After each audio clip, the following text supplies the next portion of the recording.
Shirley's cooking ടിപ്സിലേക്ക് സ്വാഗതം.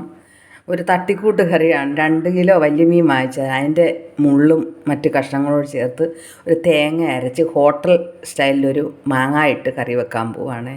അതിന് മുളക് പൊടി, മല്ലിപ്പൊടി, തേങ്ങ അരച്ച് ചേർത്ത് വെച്ചു. പച്ചമുളക്, മാങ്ങ, കറിവേപ്പില, വെളുത്തുള്ളി, ഇഞ്ചി എല്ലാം അരിഞ്ഞ് ചേർത്ത് വെച്ചിട്ടുണ്ട്.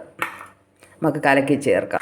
നമ്മുടെ മീൻകറിയുടെ എല്ലാ ചേരുവകളും ചേർത്ത് നമ്മൾ വെച്ചിട്ടുണ്ട്. അടച്ച് വെച്ച് വേവിക്കാം. നമ്മുടെ തേങ്ങ അരച്ച് മാങ്ങ ഇട്ട മീൻകറി ഇവിടെ റെഡിയായി. കടുക് മൂപ്പിച്ചൊഴിച്ചു. ഹോട്ടൽ സ്റ്റൈൽ കറിയാണ് കേട്ടോ. നമുക്ക് പാത്രത്തിലോട്ട് എടുക്കാം. നമ്മുടെ തേങ്ങ അരച്ച വലിയ കഷ്ണം മീനും അതിൻ്റെ മുള്ളും എല്ലാം ഇട്ട് കറി വെച്ചതാണ്. അടിപൊളിയാണ്. കടുക് വറുത്തൊഴിച്ചു. നല്ല ടേസ്റ്റുണ്ട്. എനിക്കിത് ചൂടാരണം കഴിക്കാൻ വയ്യ. എന്നാൽ തൊണ്ടയ്ക്ക് വേദന കൂടെ.